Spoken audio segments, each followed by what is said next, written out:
Breaking news देंगे आपको। किला अब्दुल्ला से गुलिस्तान बाजार में जब्बार मार्केट के करीब धमाका हुआ है। लेगी जराये के मुताबिक धमाके से जब्बार मार्केट में मुतादिद दुकानें गिर गई हैं, मुतादिद अफराद जख्मी भी हुए हैं। किला अब्दुल्ला से आपको अपडेट करें। गुलिस्तान बाजार में जब्बार मार्केट के करीब धमाका हुआ है। लेवी जराये के मुताबिक धमाके से जब्बार मार्केट में मुतादिद दुकानें गिर गई हैं, धमाके से मुतादिद अफराद जख्मी भी हुए हैं। ये कहना भी कबल अज़ वक्त होगा कि धमाका किस नौइयत का है और किस वजह से हुआ।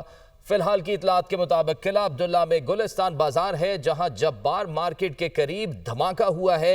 लेवी ज़राए ने इस बात की तस्दीक की है और लेवी ज़राए के मुताबिक धमाके से जब्बार मार्केट में मुतादिद दुकानें गिर गई हैं। ताज़ा तरीन सूरत हाल जानेंगे, हमारे नुमाइंदे हैं हसन अली कोयटा से। जी हसन अली, क्या सूरत हाल है, अब तक की क्या अपडेट्स है?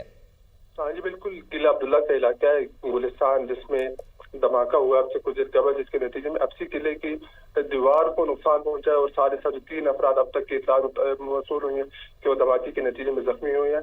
पुलिस के मुताबिक धमाके के नतीजे में अफसी किले की जो दीवारें हैं, इसके अलावा जो है साथ में जो मार्केट है उसकी उनके अंदर जो दुकानें हैं उन्हें भी नुकसान पहुंचा है। जख्मियों को इब्तिदाई तिब्बी इमदाद के लिए अस्पताल मुंतकिल कर दिए गए, जहां उन्हें इब्तिदाई तिब्बी इमदाद देने के बाद कोयटा मुंतकिल किया जा रहा है। साथ ही साथ आपको ये बता दें कि पुलिस के मुताबिक धमाका जो था वो रिमोट कंट्रोल था। धमाके के बाद पुलिस में दीगर कानून नाफिज करने वाले इदारों ने इलाके को घेरे में रहने के बाद शवाहिद इकट्ठे करके वाक़ये से मुतालिक तहकीकात शुरू कर दी हैं। जी सही, बहुत शुक्रिया हसन अली।